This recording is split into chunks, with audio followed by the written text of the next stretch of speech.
हमारे भोले किसान उनको वापस कराने के लिए अपनी ऊर्जा लगा देते हैं, फिर वो वापस हो जाते हैं। बात वहीं की वहाँ आ जाती है जहाँ से शुरू हुई। आज किसान को जड़ से बदलाव की ज़रूरत है, खेती में बदलाव की ज़रूरत है।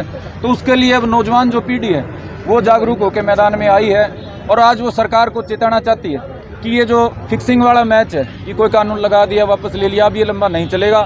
सरकार को जो संवैधानिक वादे किसान से करे गए थे, जो संविधान में मूलभूत सिद्धांतों में डायरेक्टिव प्रिंसिपल्स में लिखे गए थे, जो देश को आज़ादी दिलाने वाले शहीदों ने हमारे से वादे करे थे, वो पूरे करने पड़ेंगे। उनमें सबसे बड़ा वादा है किसान की कर्जा मुक्ति का। नेताजी सुभाष चंद्र बोस ने लिखा था अपने जो संविधान उन्होंने कांग्रेस का बनाया था कि जैसे देश आज़ाद होगा सबसे पहले हम किसान को कर्जा मुक्त करने का काम करेंगे। 75 साल बाद भी आज किसान के कर्जा बढ़ा है, घटा नहीं है। तो हम सरकार को चेताना चाहते हैं कि नेताजी को आदर्श मानते हैं, नेताजी का कहा गया वादा पूरा करें। दूसरा एक संवैधानिक राइट है, घाटे में कोई अपनी चीज़ नहीं बेचना चाहता, लेकिन किसान की फसल को घाटे में खरीदा जाता है। स्वामीनाथन रिपोर्ट के तहत एक कमेटी ने सबमिट करी थी अपनी रिपोर्ट कांग्रेस शासनकाल में कि किसान को उसकी फसल से 1.5 गुना भाव दिया जाएगा। 1.5 गुना कोई ज़्यादा नहीं मांग रहे हैं, लेकिन सरकार वो देने की बजाय बात को घुमा फिरा रही है। पहले कांग्रेस सरकार घुमाया, अब ये घुमा रहे हैं। हम सरकार से चाहते हैं कि इधर उधर की छोटी बड़ी बातें छोड़ के अगर सरकार किसान का भला चाहती है तो लागत से 1.5 गुना भाव की स्वामीनाथन कमेटी की रिपोर्ट को लागू करे, ताकि आगे जो डाइवर्सिफिकेशन सरकार चाहती है खेती में वो आ सके। तीसरी हमारी जो बात है वो है SYL की। बड़े लंबे समय से SYL के नाम पे राजनीति हो रही है। जो भी पंजाब में जिसको चुनाव लड़ना होता है वो कह देता है नहीं खोदने दूंगा, जिसको हरियाणा में लड़ना वो कहता है मैं धक्के से खोद के लाऊंगा। अब इस देश में प्रदेश में दोनों में वो सरकारें हैं जो दोनों प्रदेशों का चाहती हैं वोट बैंक अपने काबू में रखना, दोनों प्रदेशों से चाहती हैं उनको समर्थन मिले। तो ये वो समय है जब इस SYL के मुद्दे का समाधान करा जा सकता है। आपस में हरियाणा पंजाब का ऐसा भाईचारा है जो पहले नहीं था, 1966 से पहले भी नहीं था और बाद में नहीं था, आज वो देखने को मिल रहा है। तो हम तीसरी जो सरकार से मांग चाहते हैं इस ज्ञापन के माध्यम से कि सरकार SYL के मुद्दे का समाधान करे और जो ज़मीन का पानी भी जहर हो गया है कम से कम ये सुनिश्चित करे कि SYL के माध्यम से ग्राउंड वाटर रिचार्ज होकर इस लायक हो सके कि उससे खेती करी जा सके। चौथी हमारी जो बात है, अभी आपने देखा आर्मी के लिए जुनून रखने वाला हमारे एक भाई गांव तालुका पवन, वो आर्मी भर्ती 3 साल से बंद है और 3 साल उसके उम्र के चले गए। तो निराश हताश होकर बेचारे को उसका जुनून सपना मरने के बाद आत्महत्या उसको करनी पड़ी। हम ये चाहते हैं इस ज्ञापन के माध्यम से कि सरकार बेरोजगारी की समस्या के समाधान के लिए कोई ठोस नीति लेके आए। ये झूठी सच्ची बातें कि हम 5 लाख रोजगार लाएंगे, 2 करोड़ लाएंगे, उनमें कोई दम नहीं है। यदि सरकार चाहती है बेरोजगारी का समाधान हो तो खेती को रोजगार परक बनाया जा सकता है। खेती एक ऐसा धंधा है जो असंगठित क्षेत्र में 60 करोड़ के लगभग लोगों को रोजगार देता है। यदि सरकार सुनियोजित तरीके से खेती में इंडस्ट्री को लाए, इसमें फूड प्रोसेसिंग को लाए और विदेशों तक निर्यात के जो चैनल हैं उनको खेती को मद्देनज़र रख के खोले, तो हमें विश्वास है कि खेती इतना रोजगार दे सकती है जो इस देश और इस प्रदेश के बेरोजगारी को ख़त्म कर सकता है। इन 4 बातों के लिए हमने आज से क्रांतिकारी छात्र किसान संगठन के माध्यम से शुरुआत करी है और क्रांतिकारी छात्र किसान मोर्चा का गठन किया है। इस मोर्चा में हम सारे देश से जो निस्वार्थ लोग हैं, जो वास्तव में किसान का भला चाहते हैं, जो चेहरे चमकाने की राजनीति नहीं करना चाहते, जो किसी पक्ष या विपक्ष की राजनीति को छोड़ के सिर्फ किसान का भला चाहते हैं। अब इतना बड़ा आंदोलन चला, उसका फ़ायदा पंजाब में आम आदमी पार्टी ने उठा लिया, हरियाणा में लंबे आंदोलन चले उनका फ़ायदा दुष्यंत चौटाला ने उठा लिया, कहीं और कोई आंदोलन चलता है किसान को या जो पीड़ित वर्ग है उसको फ़ायदा मिलता नहीं, कुछ पार्टियां फ़ायदा उठा ली जाती हैं। तो हम चाहते हैं कि अब देश और प्रदेश की ये पार्टियां इस बात को समझ लें कि किसान के जागरूक बेटे किसी को फ़ायदा उठाने की या किसी का बंदूक अपने कंधे पे चलवाने की जो परिपाटी है उसको बंद करेंगे। किसान का भला करना होगा, चाहे विपक्ष में बैठे हों चाहे अब सत्ता पक्ष में बैठे। नाम बता दीजिए। ये किसानों ने जो आंदोलन छेड़ रखा था आप लोगों ने, ये सरकार ने वापस ले लिए थे, तो दोबारा से इस मुद्दे को आपने उठाया, तो इसके पीछे की वजह क्या है? देखिए, सरकार ने जो कानून बनाए थे उनमें बहुत सारी कमियां थी।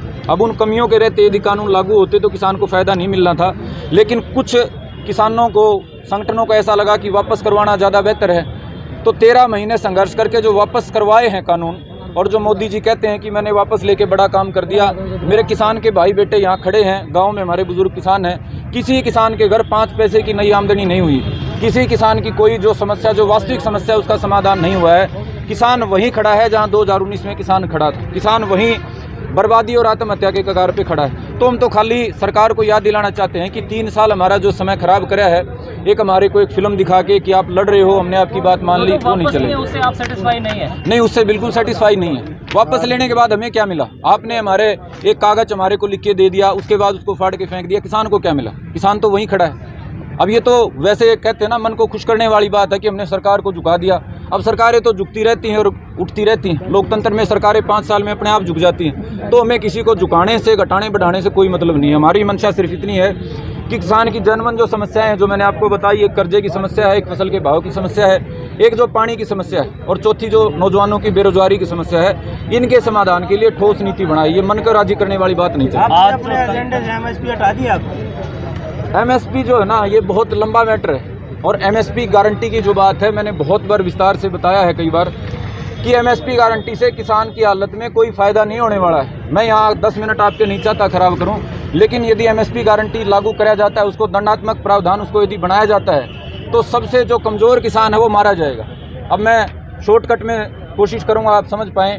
यदि 100 क्विंटल बाज़ार की ज़रूरत है, डिमांड यदि बाज़ार की 100 क्विंटल गेहूँ की है, और किसान ने 500 क्विंटल पैदा कर दिया, और आपने साथ में कानून लागू कर दिया कि भाई इस रेट से नीचे कोई खरीदेगा उसको 5 साल की जेल है, तो 100 क्विंटल से ऊपर जो किसान ने फसल पैदा कर दी वो जाएगी कहाँ पे?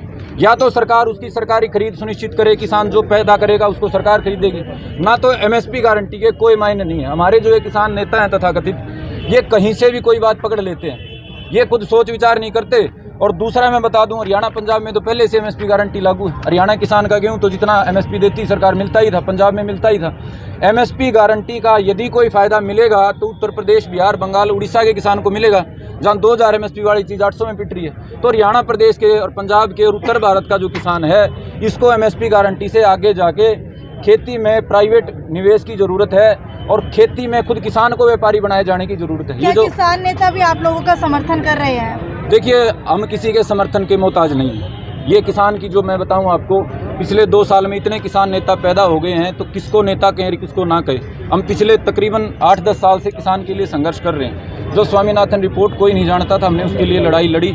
लेकिन चूंकि हम नौजवान हैं और किसानों के नेताओं की जब बात आती है तो ये ढाडी सफ़ेद होनी चाहिए, वो पैमाना है। तो इसलिए हम ये तो नहीं कहना चाहते कि कौन बड़ा है कौन छोटा है, लेकिन हमें सिर्फ आम किसान के समर्थन की ज़रूरत है। आम जो नौजवान हमारे साथ खड़े हैं, इसी तरीके के निस्वार्थ और लड़ाके नौजवानों की ज़रूरत है। आपको लगता है कि जब इतने समय तक किसान आंदोलन, बुजुर्ग जो किसान नेता उन्होंने चलाया, उसके बाद पूरा देश इकट्ठा हुआ, तब जाकर के जो है सरकार झुकी, लेकिन अभी तक मांगे नहीं मानी गई, तो आप लोगों की छात्र मांगे रखी ही नहीं गई है। क्या ये मांगे मानी जाएंगी? 2 बातें हैं। पहले तो जो मांगे थी वो ऑब्जेक्टिव तरीके से रखी नहीं गई है। आप किसी बात को स्पष्ट तरीके से रखोगे नहीं तो क्या पता चलेगा सरकार क्या चाहती है। एक 3 कानून वापसी के नाम पे हमने इतना बड़ा आंदोलन खड़ा किया।